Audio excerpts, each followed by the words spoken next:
नमस्कार, मी काव्या पवार गोमंतकमध्ये आपल्या सर्वांचं मनपूर्वक स्वागत करते. मंडळी, मराठी चित्रपट आणि रसिक प्रेक्षकांचं नातं अतूट असं आहे. अनेक असे मराठी चित्रपट आहेत ज्यांनी आपल्याला विचार करायला भाग पाडलं, ज्यांनी समाजाचं प्रतिबिंब आपल्या समोर मांडलं. आणि कुठलाही चित्रपट किंवा कुठलीही कलानिर्मिती करण्यामागं सगळ्यात महत्त्वाची भूमिका असते ती म्हणजे त्या दिग्दर्शकाची. आपल्यासमोर असाच एक दिग्दर्शक आहे ज्याची ओळख करायची तर एक अतिशय प्रयोगशील, अभ्यासू, उत्तम लेखक आणि उत्कृष्ट दिग्दर्शक म्हणजेच गजेंद्र अहिरे सर. नमस्कार सर, तुमचं गोमंतकमध्ये मनपूर्वक स्वागत करते मी. मंडळी, मराठी फिल्म फेस्टिवलला सुरुवात झाली आहे गोव्यामध्ये आणि या निमित्तानं सरांचा चित्रपट गोदाकाठ फेस्टिवलमध्ये आहे आणि यानिमित्त आपण सरांशी गप्पा मारणार आहोत. सर, गोदाकाठ चित्रपटाबद्दल जर बोलायचं झालं तर चित्रपटाला पुरस्कारसुद्धा जाहीर झालेला आहे. इफ्फीला आपण चित्रपटाची झलक पाहिलेली आहे आणि आत्ता मराठी फिल्म फेस्टिवलमध्ये. तर काय सांगाल चित्रपटाबद्दल? हां, गोदाकाठ खरं आम्ही सगळे मित्र बसलेलो असताना माझ्याबरोबर कृष्णा सोरेन आहेत, माझे कॅमेरामॅन. माझ्या जवळजवळ 20-22 पिक्चर आम्ही एकत्र केले सलग. तर आमच्याबरोबर आमचा एक मित्र होता, मित्रांमध्येच बसलेलो होतो, त्याचं नाव प्रशांत यादव.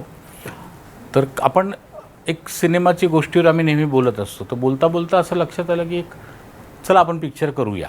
पिक्चर करूया म्हणजे काय, आम्हाला निर्माता नको होता आणि सिनेमा करायचा होता. दरवेळेला निर्माता असणार, मग ते सगळं होणार, ती एक प्रोसेस असणार. तर कारण अतिशय प्रायोगिक तत्त्वावरती तो सिनेमा करायचा होता, त्याचा तो तिथपासून प्रयोग सुरू होणार होता. तसं मग 1-2 गोष्टी आल्या, त्या आम्ही स्क्रॅप केल्या, मग तो विचार सोडून दिला. मग एक दिवस सगळं सोडलं आणि म्हटलं की आता बास, नको करूया हे सगळं.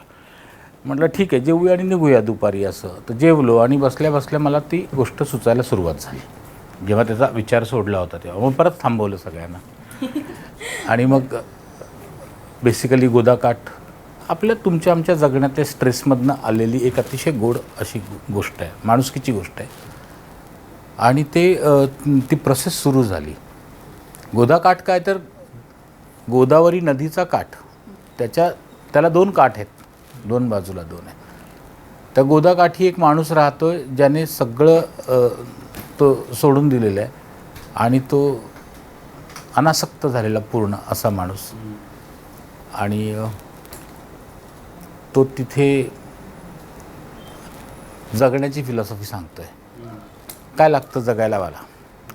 त्याला तिथे एक मुलगी भेटते की जी इथल्या कॉर्पोरेट वर्ल्डच्या टॉपच्या पोझिशनवरनं त्या सगळ्या गोष्टींचा उबग येऊन ते सगळं सोडून निघून गेलेली आहे.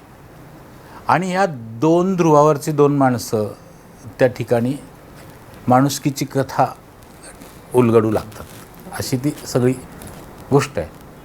आपल्या सगळ्यांच्या आयुष्यातला धावपळीचा काळ, स्ट्रेस, कशासाठी पळतोय आणि कितपत पळणार आहोत आणि कितपत हवं आहे, या प्रश्नाच्या उत्तराला शोधता शोधता शोधता शोधता काय लागतं तर एक भाकर, अंगावर 2 कपडे आणि जगण्याच्या त्या 2-4 बेसिक गोष्टी आणि डोक्यात विचार आणि एक हृदय लागतं जगायला. हे एवढं पुरेसं होतं. तुमच्याकडे हृदय आणि ती नजर असली की बाकीच्या गोष्टी बरोबर होतात. अत्यंत हृदयहीन असं आयुष्य आपण आता जगतोय असं माझ्या लक्षात आलं होतं. आणि म्हणजे त्या टोटल मानव समूहाला हृदयच नाही की काय, अशा त्या प्रश्नातनं गोदाकाठ नावाची कथा डेव्हलप होत गेली. आणि मग आम्हाला ती निसर्गाशी जोडायची होती पूर्ण. त्र्यंबकेश्वरच्या त्या तिकडे आम्ही ते करायला गेलो शूट. आम्ही गेलो तेव्हा उन्हाळा होता. आम्ही उन्हाळ्यातले सीन केले. आम्ही तिथे मार्किंग केलं, खुंट्या ठोकून आलो कुठे कॅमेराच्या ट्रायपॉड्सनी काय केलं होतं ते. मग आम्ही पावसाळ्यात गेलो, आम्ही पुन्हा ते सगळे सीन पावसात शूट केले. त्याच्यानंतर आम्ही शेतावर आली होती, हिवाळा होता तेव्हा गेलो, तेव्हा पुन्हा आम्ही शूटिंग केलं. आणि 2-2.5 वर्षानंतर म्हणजे आम्ही जाऊन ते बघत होतो की पालवी कधी फुटते, कधी पाऊस कमी होतो आहे, कधी पाऊस जास्त होतो आहे. म्हणजे अक्षरशः त्याच्यामध्ये असे 22 धबधबे एका फ्रेममध्ये दिसतात. त्याच्यामध्ये काही धबधबे उलटे हवेत गेलेले आहेत आणि रणरणतं ऊन त्याच वेळेला तिथे पुढच्या त्याच ठिकाणचं. आणि तिथे नाजूक फुललेली फुलं, कोवळं आलेलं वरती आलेलं भाताचं खाचरातलं ते शेत आणि वरीचं शेत, असं सगळं. तीच जागा ती किती प्रकारे त्या जागेचं एक ट्रान्झिशन होत जातं. तीच प्रोसेस माणसाची पण आहे. रोज आपण तसेच नसतो ना. रोजचं आपलं जगणं, तर ते जे शेताचं, पावसाचं, भाताचं आणि त्या डोंगराचं जे होत राहतं सततचं ट्रान्झिशन, ते माणसाचं पण होत असं, जे आपण सोडून दिलं आणि आपण एका साच्यात किती मोनोटोनस जगत चाललो आहे. निसर्गाची साथ आपण सोडून दिली आहे एका पॉईंटला, निसर्गाने ती नाही सोडलेली, डोंगराने आणि पावसाने नाही सोडलेली. असं सगळं त्या गोष्टीमध्ये आलं. सर, 2 वर्षांनंतर आता मराठी फिल्म फेस्टिवल येतो आहे, पुन्हा सुरू होतो आहे. आणि याच्या आधी 2 वर्षांपूर्वी तुम्ही एकदा असं म्हणाला होतात की गोवा तुमच्यासाठी लकी आहे. त्यामुळे गोव्याचं आणि तुमचं एक विशेष नातं आहे असं म्हणायला हरकत नाही, कारण तुमचे प्रीमियर शोज, चित्रपट दरवर्षी असतात फेस्टिवलमध्ये. तर काय सांगाल तुमचं आणि गोव्याच्या नात्याबद्दल? मला काहीच माहिती नव्हतं. बरं, इंडियन पॅनोरामा इतकं ऐकलेलं, एवढी मोठी मोठी नावं ऐकलेली, आणि त्यात आपण आहोत ह्याचंच मला इतकं दडपण आलेलं होतं. पण काय झालं की शो संपला आणि तुम्हाला बोलवलं आहे असं कोणीतरी सांगितलं. तर कोणी बोलवलं आहे? तर ते म्हणले पर्रिकर सरांनी बोलवलं आहे. तर मला तेही माहिती नव्हतं. मग वरती त्या आयनॉक्सच्या मागची जी बिल्डिंग आहे तिथे एका केबिनमध्ये ते बसलेले होते. मी गेलो, मी घाबरलो होतो. ते मुख्यमंत्री गोव्याचे तेव्हाचे. मुख्यमंत्रीने आपल्याला का बोलवलं असेल? तर ते म्हणले बसा, चहा प्यायला बोलवलं तुम्हाला, चहा पिऊया. आणि काही नाही, ते आमच्याबरोबर मी आणि आदिती देशपांडे होतो, ते चहा प्यायले आणि ते सिनेमाविषयी बोलले. ते म्हणले मी आत्ताच सिनेमा तो पाहिला. तर तिथे मला भयंकर कॉन्फिडन्स गोव्याने दिला की गोव्याचे मुख्यमंत्री समोर बसून कॅज्युअली आपल्यावर चहा पित आहेत आणि ते म्हणतात मी आत्ताच तुमचा सिनेमा पाहिला, आणि ते आपल्याशी सिनेमावर बोलत आहेत आणि हे मुख्यमंत्री आहेत, असा कुठलाही फील तिथे नाही आहे. तर दिस इज इट. आणि तो म्हणून गोव्यावर प्रेम असण्याचं हे एक कारण आहे की तो एक कॉन्फिडन्स जो मला आला. दुसऱ्या दिवशी त्याच केबिनमध्ये एका ब्रिटिश वृत्तपत्राने माझी मुलाखत घेतली होती, इंटरव्ह्यू घेतला. त्यांनी मला विचारलं होतं की तुम्हाला जर का मोठे स्टार दिले तर तुम्ही कोणाला निवडाल? तर मी त्याला त्याच याच्यात सांगितलं की माझी स्क्रिप्ट जो सांगेल त्याला मी निवडीन, स्टारशी मला घेणं देणं नाही आहे. तर हे बोलण्यात इतका, जो माणूस हॉटेलमधनं पळून येतो एक न्यूनगंड म्हणून किंवा इन्फिरिटी कॉम्प्लेक्स म्हणून, तो माणूस दुसऱ्या, तिसऱ्या का चौथ्या दिवशी असं उत्तर देऊ शकतो, हा कॉन्फिडन्स मला गोव्याने दिला. त्याच्यानंतर माझी भीती पळाली. आणि ती मला जी भीती त्या मुख्यमंत्र्यांबरोबर झालेल्या त्या 10-15 मिनिटाचं जे काय झालं त्याच्यातून, की माणसं आहेत, कोण मोठा कोण छोटा असं नसतं, समोरच्या माणसावरती ते अवलंबून असतं. आणि काहीतरी आपण जगावेगळं केलेलं असावं म्हणून आपल्याला ही संधी मिळालेली असावी असं मला वाटलं. आणि ही जाणीव मला पहिल्यांदा गोव्याने दिली. व तेव्हापासून गोव्याची नातं सुरू झालं. त्याच्यानंतर मी सलग बऱ्याचदा सिलेक्ट झालो. मी 7 वेळा इंडियन पॅनोरामामध्ये सिलेक्ट झालेलो आहे इथे. तर तसा मी येत राहिलो. दुसरं मोटिवेशन मिळालं की इंडियन पॅनोरामात सिलेक्ट झालं, गोव्याला जायला मिळतं, गोव्यात राहायला मिळतं, गोव्यात असायला मिळतं, गोव्यातला प्रेक्षक आपला चित्रपट बघणार आहे. मग तसा सिनेमा बनवायला हवा की हे जे काही चित्र दिसतंय आणि हा जो काय फील आलेला आहे, हा जर टिकवायचा असेल तर मग सिनेमा तसा करायला हवा. जो काल केला तो सिनेमा आज परत करून चालणार नाही. त्याच्या दर्जामध्ये वाढ व्हायला हवी, इन्क्रीमेंट व्हायला हवं, जास्त शोधक असायला हवं आपण. आणि काल ज्यांनी आपल्याला बघितलं आणि वावा म्हटलं ते उद्या परत वावा म्हणणार नाहीत, कारण तेच जर मी त्यांना दाखवलं तर तो सरप्राईज एलिमेंट असायला पाहिजे. सो हे जे काही मोटिवेशन आहे ना, हे मोटिवेशन मला गोव्याने दिलं. तुम्हाला कुठल्या गोष्टींवरून प्रेरणा मिळते किंवा ह्या विषयावर आपला चित्रपट केला पाहिजे असं तुम्हाला वाटतं? एक साधी गोष्ट आहे, गोष्ट जगण्यातनंच आली पाहिजे. ती तुमच्या आमच्या जगण्यात आली पाहिजे. आपण एलियनची गोष्ट नाही सांगत आहोत, आपण तुमची आमची गोष्ट सांगतो ना. तुझ्या मनात जे चाललं आहे, माझ्या मनात जे चाललं आहे, तुझ्या मनात झालं, त्या प्रश्नांचा जेव्हा लसावी निघतो की एक खूप सिमिलर प्रश्नांवरती आपण सगळेजण जेव्हा आलेलो असतो, तेव्हा तो प्रश्न जास्त टोकदार व्हायला लागतो, तो जास्त बोचायला लागतो. तर त्या प्रश्नाभोवती गोष्ट आपोआप गुंडाळली जायला लागते, आपोआप तिचा एक वारूळ त्या कथेचं तयार व्हायला लागतं. सो तो सिनेमा जो आहे तो सोसायटीत नाही, तो भवतालातनं येतो. आता काय गोष्ट करूया बरं, असा प्रश्न पडणे म्हणजे ती गोष्ट बेतणे होतं. ती गोष्ट तुमच्या आयुष्यातूनच अशी भूछत्रासारखी म्हणा किंवा लिलीच्या फुलासारखी म्हणा, पण ती तिथूनच यायला हवी. मग मी भयंकर स्वार्थी आहे त्या बाबतीमध्ये. मी दिसेल त्याला गोष्ट सांगत सुटतो. मी आता गोष्ट सुचली, मी तुला गोष्ट सांगितली, तुझं रिॲक्शन बघणार, किंवा तुला काय त्यात सुचतंय का, किंवा तुला ती अपील होते का, किंवा ती तुझी गोष्ट तुला वाटते का, त्याच्यात ती युनिव्हर्सल तो थॉट खरंच युनिव्हर्सल आहे का मलाच वाटतोय. तर हा सगळा भाग असतो. त्यामुळे माझी गोष्टच एक नवीन आलेली गोष्ट माझ्या आसपासच्या सगळ्यांना माहिती असते. आज माझ्याकडे जेवढ्या गोष्टी आहेत या जन्मात मला तेवढ्या फिल्म करता येणार नाही इतक्या गोष्टी आहेत. तर कोणी चोरलं त्याची फिल्म होईल, म्हणजे त्याचे अजून एक कॉपी तर होईल, काहीतरी तर होईल. आज ह्या सगळ्या लोकांशी बोलताना कसं होतं, माझ्या सगळ्या गँग आमचं जो काय आमचं जी फॅमिली आहे ते त्यांना मी जरा म्हटलं ना हां ती गोष्ट तुम्ही तेव्हा सांगितलेली होती ती याची गोष्ट, माझ्या 20-20, 25-25 गोष्टी सगळ्यांना माहिती आहेत. असं म्हणजे मला त्याच्यासाठी कुठलं कपाट करायची गरज नाही आहे की लिहून त्या कपाटात ती फाईल ठेवायची गरज नाही आहे. म्हणजे दिग्दर्शकांना जे प्रेशर असतं चित्रपटाचं की बाबा माझा चित्रपट लोकांना आवडेल की नाही आवडेल, ते प्रेशर सरांना नाही. म्हणजे सिम्पल आहे, चांगला असेल तर आवडणार डेफिनेटली, नसेल चांगला तर नाही आवडणार. मग त्याचं मी टेन्शन का घेऊ सर, त्याबद्दल काय सांगाल तुम्ही? आता हे कंपल्शन असता कामा नये की लोकांना हे आवडलंच पाहिजे. माझं नेहमी म्हणणं आहे की पहिला प्रेक्षक मी आहे, ते मला मात्र आवडायलाच पाहिजे. जर का ते जर मलाच आवडत नसेल तर मी ते का करायचं, त्याच्यावर कोणीतरी इतके पैसे का लावायचे, बाकीच्याने घाम का गाळायचं आणि बाकीच्या लोकांनी त्याच्यावरती इतकी मेहनत का घ्यायची. त्यामुळे ते सुचल्यापासून त्या सगळ्या प्रोसेसमध्ये मला ते आवडायला हवं. आणि ते जर का मला कधी आवडेल जेव्हा मी त्याच्यावर काम करत राहीन, तेव्हा सहज नाही होत. आणि ते जर मला आवडलं असेल ना मनापासून, तर असं आजपर्यंत नाही झालं की ते प्रेक्षकांना नाही आवडलं. ते कितपत प्रेक्षकांपर्यंत पोहोचलं आहे आणि कुठल्या माध्यमातून पोहोचलं आहे ह्या तो यंत्रणेचा भाग आहे.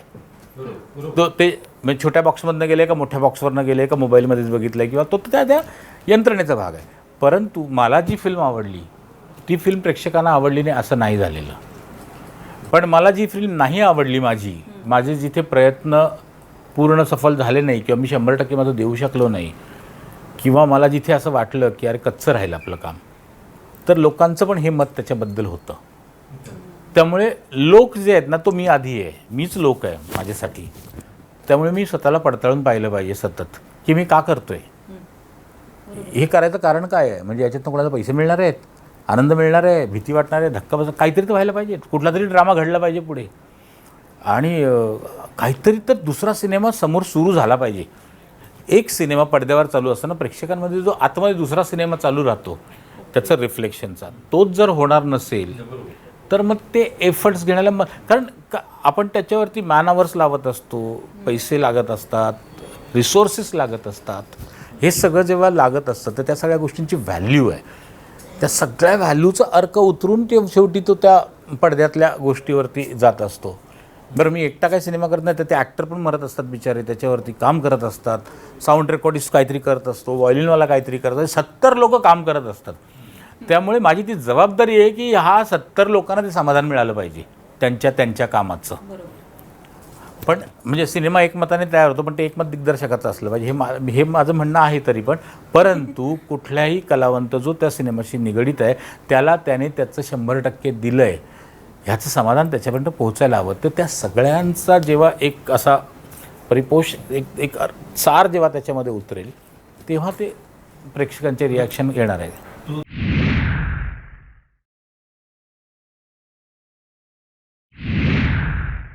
तर मी काय केलं, प्रातिनिधिक असं 12 सिनेमे माझे निवडले आणि त्याला ती अथपासून इथेपर्यंत सगळी प्रोसेस लिहिली.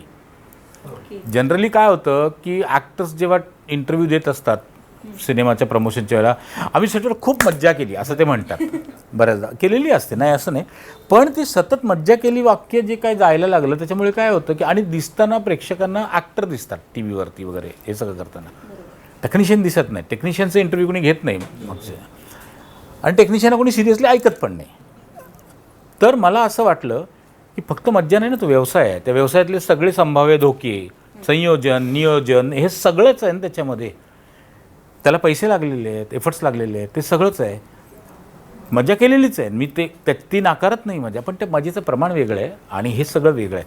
तर हे नवीन फिल्म करताना येणारा जो माणूस आहे, नवीन मुलगा जेव्हा, नवीन दिग्दर्शक जेव्हा येईल इथे किंवा निर्माता येईल, तर त्या माणसासाठी ते पुस्तक जे आहे ते त्याला काहीतरी सांगू पाहिजे की हे फार सोपं नाही आहे, की हे पैसे आणि हा सिनेमा, पैशाने सिनेमा नाही बनत, पैशाशिवाय नाही बनत हे मला माहिती आहे, पण फक्त पैसेत म्हणून सिनेमा बनला असं नाही होत.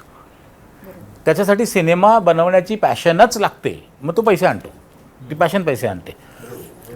तर ते सगळं मी त्या पुस्तकामध्ये ती जी काय प्रोसेस होती की शेवटी सिनेमाचं काय झालं, त्या निर्मात्याचं काय झालं, त्याने काय केलं होतं, त्यातल्या कोणी कोणी काय काय केलं होतं, काय काय पद्धतीने ते घडत गेलं आणि तिचे एंड रिझल्ट्स काय होते, याची पॉझिटिव्ह निगेटिव्ह सगळ्या बाजू मी त्याच्यामध्ये लिहिलेल्या आहेत.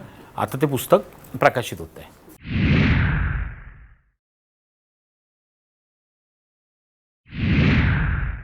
माझे अनेक सिनेमे हरवले होते, कारण तेव्हा फक्त फार फार तर सॅटेलाईट दिसत होतं आणि सॅटेलाईटवर सिनेमा दिसला तर गेलं होतं वगैरे. आणि चांगले चांगले सिनेमे होते जे त्यावेळेला कदाचित अपील नव्हते झाले, पण ते ओव्हर द पिरियड थोडा काळ गेल्यानंतर जास्त कनेक्ट होऊ लागले होते वगैरे वगैरे.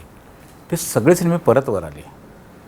म्हणजे पोस्टकार्ड काय, सुंबरान काय, किंवा माझा गुलमोहर काय, किंवा हे पिंपळ, सायलेन्स, आणि अजून त्या रात्री पाऊस होता, हे काही चित्रपट जे आहेत ना, हे OTT प्लॅटफॉर्मवरती दिसू लागले. आणि मग ते असे दिसले की मग ते खूप लोकांनी सिनेमे पाहिले जे तेव्हा पाहिले नव्हते, थिएटरला पाहिले गेले नव्हते. तर खूप मोठा ऑडियन्स त्याच्यामुळे मला मिळाला आणि माझे सिनेमे परत आले. आजही माझे ॲमेझॉन प्राईम म्हणा किंवा अजून कुठल्या कुठल्या ठिकाणी 12-12 सिनेमे आहेत आणि ते पाहिले जातात. म्हणजे मला माहिती की पोस्टकार्ड माझं जवळ 16 कोटी लोकांनी पाहिलेलं, तर मला त्याच्यामध्ये हे आलेले उदाहरण असं 20-20 कोटी लोकांनी ते पाहिलेले आहेत. माझं आदिरमन झाले गाणं 70 कोटी लोकांनी पाहिलेलं आहे. तर हे कोटींच्या घरामध्ये पाहणं म्हणतं, पैसे नाही म्हणत. तर अर्थात ती यंत्रणा त्या कुणाला तरी बेनिफिट करतच असेल, पण सिनेमे हरवले नाहीत, सिनेमे परत आले.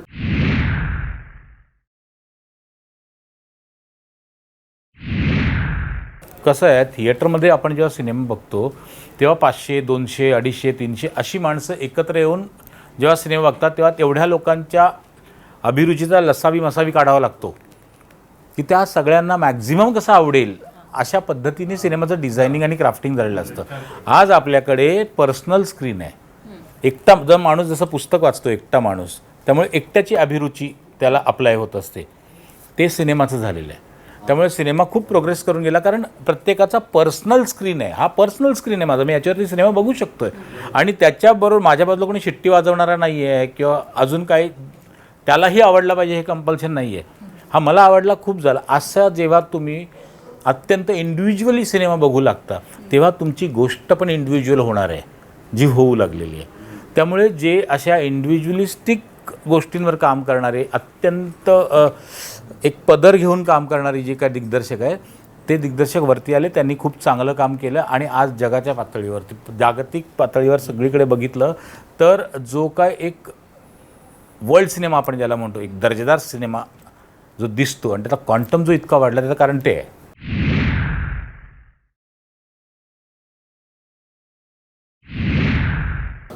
कुठल्याही काळामध्ये एक स्टॅग्नन्सी येते, ती पुस्तकात येते, गाण्यात येते, एकाच वेळेला सर्व कला प्रकारांमध्ये एक स्टॅग्नन्सी आपल्याला बघायला मिळते. म्हणजे 85च्या आसपासचा काळ होईल तर तुम्हाला एकदम दर्जेदार गोष्टी दिसायला लागतील सगळं. म्हणजे तेव्हा आलेली पुस्तकं, कलापथकं किंवा सिनेमे, मराठी सिनेमे तेव्हा आलेले काही निवडक जे काय आलं, वेव ज्याला आपण म्हणतो ते येते. तसंच तो एक स्टॅग्नन्सीचा, एक सॅच्युरेशनचा पण टाईम येत असतो. पण त्याच्यावरती प्रतिक्रिया म्हणून सुद्धा काही चांगल्या गोष्टी उसळून वरती येतात. म्हणजे जसं फ्रेंच न्यू वेव आली होती 60sमध्ये वगैरे, तशी आपल्याकडे एक मोठी लाट येऊन गेली मागच्या दशकामध्ये. नवीन 90 दिग्दर्शक, तेवढ्यात 90-95 दिग्दर्शक आले आपल्याकडे अचानकपणे, आणि एकसे काय सुंदर सिनेमे होते. म्हणजे त्यातलं उदाहरण टिंग्या, किल्ला, हे असे खूप सेन्सिटिव्ह आणि फार सुंदर सिनेमे, बाबू बँडबाजा, असे खूप सिनेमे आले आपल्याकडे. त्या सिनेमांचं पुढे त्या इंडस्ट्रीने काय केलं याच्यावरती पुढची लाट ठरत असते की ती टिकली का, ती दिग्दर्शक मंडळी, त्यांना तो सपोर्ट मिळाला का, त्यांना आर्थिक बाजू त्यांची सांभाळली गेली का, किंवा हे एवढं टॅलेंट जर आपल्याकडे, तर हे टॅलेंट जोपासता येईल, त्यांना पुढे काही मार्ग मिळेल का, याच्यासाठीची ज्याला आपण जपणूक म्हणतात ती केली गेली का, वगैरे वगैरे. ह्या सगळ्यांच्या उत्तरामध्ये पुढचं फ्युचर असतं पुन्हा. कारण प्रत्येक माणूस सेल्फ सेलर म्हणजे असं नसतो की स्वतःला विकूच शकेल आणि ते सगळं त्याचं टॅलेंट घेऊन तो जगूच शकेल, असं नसतं.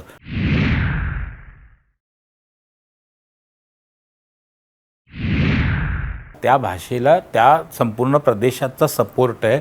तेवढंच नव्हे, जपानमध्ये ते पिक्चर्स चालतात, ते अख्खे मलाया आणि बालीन त्या संपूर्ण जो पट्टा आहे तिथे ते सिनेमा, त्यांची प्रेक्षक संख्या प्रचंड आहे. त्यामुळे त्याच्याशी आपण दरवेळेला प्रादेशिक म्हणून कंपेअर करून नाही चालणार. आपली प्रेक्षक संख्याच मुळात मर्यादित आहे. आणि दुसरी गोष्ट, आपल्याकडे पुन्हा ना एक ज्याच्या त्याच्या अभिरुचीचा पण एक भाग येतो ना. आपल्याकडे कादंबरी वाचणारा पण प्रेक्षक आहे, नाटक बघणारा पण प्रेक्षक आहे, आणि एकदम वेगळ्या प्रकारचं टुरिंग टॉकीजमधला सिनेमा आणि हे बघणारा, ज्याला आपण म्हणतो तुम्ही म्हणता स्वस्त मनोरंजन अपेक्षित असलेला पण प्रेक्षक आपल्याकडे खूप मोठ्या प्रमाणावर आहे. म्हणजे मराठीचं, साऊथचं असं. बरं, दुसरी गोष्ट, पुष्पा म्हणजे त्यांच्याविषयी माझं काही म्हणणं नाही, पण एक ती जागतिक दर्जाची कलाकृती आहे असं आपण दावा करणार आहोत का? नाही. तर शेवटी पुन्हा एक दर्जा, अभिरुची संपन्नता, त्या सिनेमाचा अस्थेटिक सेन्स, त्याचं म्हणणं, तो काय मांडतोय ते, ह्या सगळ्याच गोष्टी शेवटी बघायच्या आहेत ना आपल्याला. तुम्ही निर्मिती मूल्यांचं म्हणताय, तर निर्मिती मूल्यांचे पण सिनेमे झाले की आपल्याकडे. गल्ला जमवणारे किंवा कमर्शियल हिट सिनेमे झाले आपल्याकडे, तेही झाले. तेही झालंच आहे ना. शेवटी आपण काय, आता आपण कशाविषयी बोलतोय, तर मी माझ्यापुरतं बोलायचं झालं तर आता पुन्हा कसं आहे की दुसरी गोष्ट, मराठी सिनेमाची थोडं बोल्ड विधान होईल कदाचित, पण आपण त्या ह्याच्यात पटकन अडकतो. एखादी लाट आली की आता आपल्याकडे सुरुवातीला तमाशा तमाशा तमाशा, मग कॉमेडी असं काहीतरी, मग सामाजिक करत.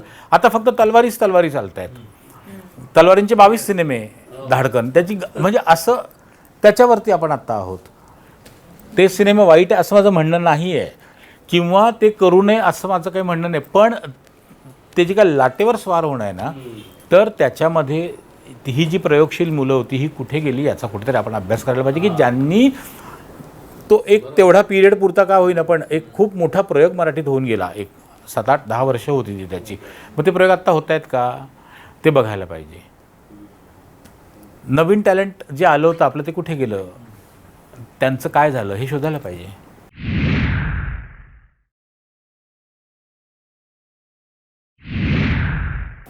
माझं नेहमी असं म्हणणं आहे की कुठली कलाकृती ही गर्भार असते. तुमच्या मागच्या कलाकृतीमध्ये जर का पुढच्या कलाकृतीची बीजं नसतील तर ती कलाकृती कंप्लीट होत नाही. जर का मी एक पिक्चर करतो, तो बघतोय, आणि ज्या दिवशी मला असं वाटेल की येस कंप्लीट, मी पुढचं काहीच करू नाही शकणार. तर प्रत्येक कामामध्ये कुठेतरी एक अस्वस्थता असते, एक असमाधान असतं, आणि कुठेतरी काहीतरी राहून गेल्याचं एक फिलिंग असतं, जे तुम्हाला मोटिवेट करतं की तुम्ही अजून बेटर काहीतरी करायला पाहिजे, किंवा अजून काहीतरी त्याच्यामध्ये असायला पाहिजे. तर ते काय आहे ते शोधता शोधता दुसरा सिनेमा होतो. आणि असं करत करत हे सगळे सिनेमे होत गेले, घडत गेले. कारण चला सिनेमा करूया असं नाही होत. तो सिनेमा आतून धडक देऊनच यावा लागतो. आणि सिनेमा ही जुळवून आणण्याची गोष्ट नाही, बेताईची गोष्ट नाही, माझ्यापुरतं तरी मला असं वाटतं की कोविडच्या काळात पण रस्ता बसला नाही सिनेमा निर्मिती. 5 सिनेमे केले कोविडच्या काळामध्ये. तर कारण मला असं दिसलं की टेम्पो बंद आहे. ज्या वेळेला मुख्यमंत्र्यांनी सांगितलं की 10 जूनपासून तुम्ही चित्रीकरण करा, थोडंफार सुरू करा काम असं वगैरे. मी 12 जूनला आम्ही 2 जण सेटवरती होतो तातडीने, कारण मला माहिती की जेवणवाले थांबलेत, टेम्पो थांबला आहे, कॅमेरा थांबला आहे, लाईटवाले थांबलेत, यांचं रोजगार थांबला आहे, हे सगळं आहे. अर्थात मी सिनेमा केल्यावर लगेच त्यांचा रोजगार सुरू झाला असं नाही, पण आम्ही तिथे गेल्यामुळे मग लोक म्हणाले यांना काय जीवाची पर्वा नाही का, पैशांसाठी का करतात, विविध गोष्टी उठल्या की बाकीच्या जीवाचं नाही का वगैरे वगैरे. आम्ही त्याकडे लक्ष दिलं नाही, आम्ही सिनेमा सुरू केला. त्यामुळे एक निर्माता त्याच्यातून मोटिवेट झाला, त्याने काम सुरू केलं आणि ती यंत्रणा सुरू झाली. आणि आम्ही करतोय म्हटल्यानंतर अजून 2-4 लोक करू लागले, 8-10 लोक करू लागले, आणि धडाधडा ती इंडस्ट्री परत एकदा सुरू झाली. ते बघितल्यावरती आम्हाला इटलीमधनं मेल आला की प्लीज कम हिअर आणि आमच्याकडे 2 सिनेमे करा म्हणून आम्हाला फंडिंग आलं. ऑफर केलं की तुम्ही इटली, कारण इटलीची परिस्थिती ही सुरू करा.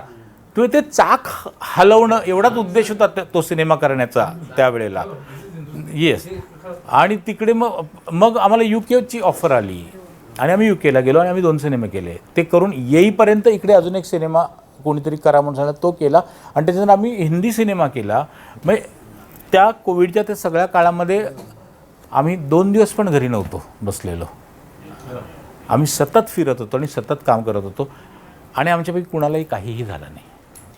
ज्या वेळेला तुमचा एखादा प्रयोग चित्रपटाच्या बाबतीत प्रेक्षकांना आवडत नाही, म्हणजे आपण असं म्हणूया की तो प्रयोग फेल ठरला, तर त्यावेळेला लोक चेष्टा करतात किंवा जे काही असेल त्या गोष्टी तुम्ही कसं मॅनेज करता? नाही, लोक चेष्टा करतातच. तुम्ही सक्सेस व्हा, अपयश येऊ दे किंवा यश येऊ दे, यश आलं तर जास्त चेष्टेला सामोरं जावं लागतं. त्यामुळे अपयश आलं तर तेवढी भीती नाही वाटत त्याची. त्यामुळे हां, कारण यशाबरोबर जे जे काही येतं ना, त्याच्यात बऱ्याचशा निगेटिव्ह गोष्टी पण येतात. तुम्हाला ते पचवाव्या लागतात आणि पुढे जायला लागतं. You have to smile. तुम्हाला हसावं लागेल, तुम्हाला हसून उत्तर द्यावं लागेल आणि आपल्या कामाला पुढे निघायला पाहिजे. दॅट्स ऑल, बाकी काही नाही आहे.